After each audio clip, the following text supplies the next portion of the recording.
আচ্ছা, হুম হুম ভালোবাসার মানুষটিকে হুম আগলে কিভাবে রাখবো? দারুণ প্রশ্ন করলে। একটা মানুষকে কিভাবে আগলে রাখা যায়? রিলেশন এমন একটা জিনিস, যে জিনিসটায় দুটো মানুষ দুটো মানুষের প্রতি ভীষণভাবে অ্যাটাচমেন্ট থাকে। হৃদয়ের আদান প্রদান দিয়ে তবে একটা রিলেশন তৈরি হয়।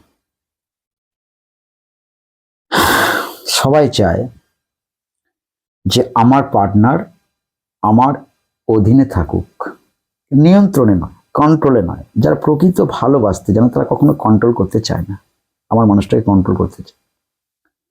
কিন্তু অধীনে থাক, সে কেবল আমারই থাক, পার্টিকুলার আমার, শুধু আমার, আর কারণ। এটা সবাই চায়, কিন্তু আগলে রাখা, আমি মনে করি একটা রিলেশনে থাকা মানুষকে আগলাতে হয় না। তুমি যদি তার প্রতি ইনভেস্টমেন্ট সঠিকভাবে করে থাকো, ইনভেস্টমেন্ট মানে অর্থ করি না, টাকা পয়সা, হৃদয়ের লেনদেন, আদান প্রদান। আদান প্রদান, তুমি সঠিক তাকে ভালোবেসে থাকো, তাকে আগলাবার প্রয়োজন নেই, সে নিজের থেকেই তোমার কাছে থাকবে।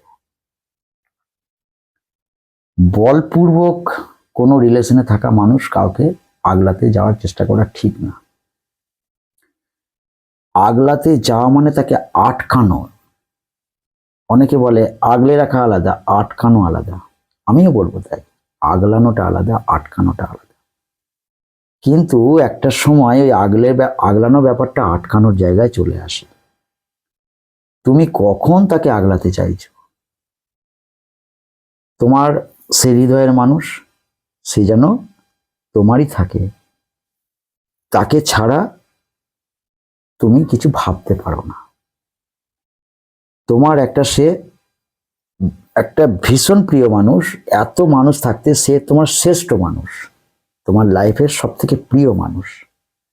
সে যদি তোমাকে ছেড়ে চলে যায়, তুমি সেখানটা ঠিক থাকতে পারবে না, সুস্থ থাকতে পারবে না, তুমি অসুস্থ হয়ে পড়বে। এই জন্যই তাকে তুমি আগলাতে চাইছো। আমি আবারও বলবো, ভালোবাসার মানুষকে আগলানোর কোনো প্রয়োজন নেই যদি সে ভালোবাসাটা সঠিক হয়। তুমি তাকে যতটা এফোর্ট দিচ্ছ, সে ততটা তোমাকে এফোর্ট দেয়, এখানে আগলানোর কোনো প্রয়োজন নেই। কিন্তু সমস্যা হচ্ছে এখন বর্তমানে যে রিলেশনগুলো আছে, ওয়ান সাইডেড ভালোবাসা, একতরফা। একজন একটু বেশি ভালোবাসবে, একজন কম ভালোবাসবে, যার জন্য আগলানোর ব্যাপারটা থেকে যায়। তবু বলবো, যদি আগলাতেই হয়, প্রথমত তাকে এটা বোঝাতে যেও না যে তুমি ছাড়া আমি একেবারে অচল। সে যদি কখনো বুঝে যায় যে তুমি তাকে ভীষণ ভালোবাসো, সে ছাড়া তোমার কোনো গতি নাই, তখনই কিন্তু তোমাকে টেকেন ফর গ্যারান্টেড করে নেবে, আগলানোর চেষ্টা করা ব্যর্থ হয়ে যাবে। প্রত্যেকটা রিলেশনে মানুষের একটাই দুর্বলতা, বেশিরভাগ ক্ষেত্রে বেশিরভাগ মানুষ ভুল করে যে তুমি ছাড়া আমার আর কেউ নেই। এইটা যখন তুমি জানিয়ে দাও, তখনই তার মধ্যে একটা শক্তি কাজ করে। অলরেডি একটা শক্তি কাজ করে, সে নিজেও জানে না, সে কিন্তু একটা শক্তি কাজ করে, তোমাকে টেকেন ফর গ্যারান্টেড করে নেবে। তুমি এটা কখনো বোঝাবে না। দ্বিতীয় কাজ হচ্ছে, তার প্রতি তোমার যে প্রায়োরিটি, সেই প্রায়োরিটিটাকে বেঁধে দাও, একটা জায়গা স্ট্যান্ড করে দাও। সে যতটা প্রায়োরিটি পাওয়ার যোগ্য, তুমি ঠিক ততটাই প্রায়োরিটি দাও। সে যদি তোমাকে অনিয়মিত কল করতে শুরু করে, যে টাইমে তোমার সঙ্গে কথা হতো সেই টাইমে তোমায় কল করছে না, সে তোমাকে 10 মিনিট কথা হতো সেখানে তোমাকে 1 মিনিট কথা বলছে, সেইটাকে তুমি বেশি ইম্পর্টেন্ট দিও না। তুমি ভুলে যাও যে সে তোমাকে খানিকটা হলেও ইগনোর করছে, তুমি ভুলে যাও সেটা। তুমি তোমার নিজের গতি নিয়ে থাকো, নিজের জব নিয়ে থাকো, নিজের কাজ নিয়ে থাকো। তাকে বুঝিয়ে দাও, এতে তোমার কিছু যায় আসে না। সে যদি কখনো তোমাকে জিজ্ঞাসা করে যে আমি যদি তোমাকে কখনো ছেড়ে চলে যাই তুমি কি করবে, একটা সময় সে জিজ্ঞাসা করতে পারে, কারণ তোমার এই বিহেভিয়ারটা সে মেনে নিতে পারবে না। সে তো জেনেই গেছে তুমি তাকে ছাড়া অচল, সে জেনে গেছে। এই চিন্তা ভাবনাটাকে ঘোরানোর জন্য তোমাকে এই বিহেভিয়ার গুলো করতে হবে। যখনই তুমি এটা করতে পারবে, তার মনে একটা প্রশ্ন জাগবে, সে তোমায় কখন হুট করে প্রশ্নটা করেও ফেলতে পারে যে আমি যদি কখনো তোমায় ছেড়ে চলে যাই বা আমি যদি না থাকি তুমি কি করবে। তুমি তখন এটা করো না, তুমি না থাকলে আমি মরেই যাব, কখনো বলো না।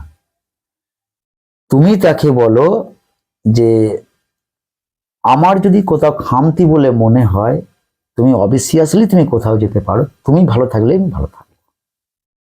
তোমার অ্যাবসেন্টে আমাকে যে নড়িয়ে দেবে, আমাকে দুলিয়ে দেবে, আমার লাইফটাকে গতি পরিবর্তন করে দেবে, এটা তাকে বোঝাতে যেও না বা বুঝিয়ে দিও না। এই কতগুলো নাকে তুমি যদি কমপ্লিট অ্যাপ্লাই করতে পারো, এই কতগুলো নাকে যেগুলো করতে বারণ করলাম, এই নাগুলোকে তুমি যদি অ্যাপ্লাই করতে পারো, সেই ব্যক্তি তোমাকে ছেড়ে কখনো কোথাও যাবে না। সে তোমাকে হারাবার ভয় পাবে, তুমি তাকে হারাবার ভয় পাবে না, সেই তোমাকে হারাবার ভয় পাবে। তার আগে আমি তোমায় বলেছি ইনভেস্টমেন্ট, তুমি তাকে কতটা ইনভেস্টমেন্ট করেছো, কতটা হৃদয়ের সঙ্গে তুমি তাকে ভালোবাসতে পেরেছো। এইটা যদি সঠিক হয়ে থাকে, তাকে যদি ঠিকঠাক ভালোবেসে থেকে থাকো, তারপরে নাগুলোকে যদি অ্যাপ্লাই করতে পারো, সেই চিন্তা ভাবনা আনবেই না যে তোমাকে ছেড়ে কোথাও যাবে। কিন্তু তুমি তার পিছনে ঘুরঘুর করো, তাকে যদি বুঝিয়ে দাও যে তুমি ছাড়া আমার আর কেউ নেই, তাহলে সে একটা সময় তোমাকে তাহলে জোর করে আগলানোর চেষ্টা করতে হবে। আর জোর করে আগলে রাখা একটা মানুষকে যায় না, সে যতক্ষণ না নিজের থেকে থাকে। আর এই আগলে রাখার কতগুলো টিক্স আমি বললাম, এই নাগুলোকে তোমাকে অ্যাপ্লাই করতে হবে। যে ভুলগুলো করতে বারণ করলাম, সেই ভুলগুলো তুমি কখনোই করবে না, তাহলে সেই মানুষটাকে অটোমেটিক তুমি আগলে রাখতে পারবে, সে নিজের থেকেই তোমাকে ধরা। ব্যাপারটা বোঝা গেল? তাহলে আজকে এই পর্যন্ত।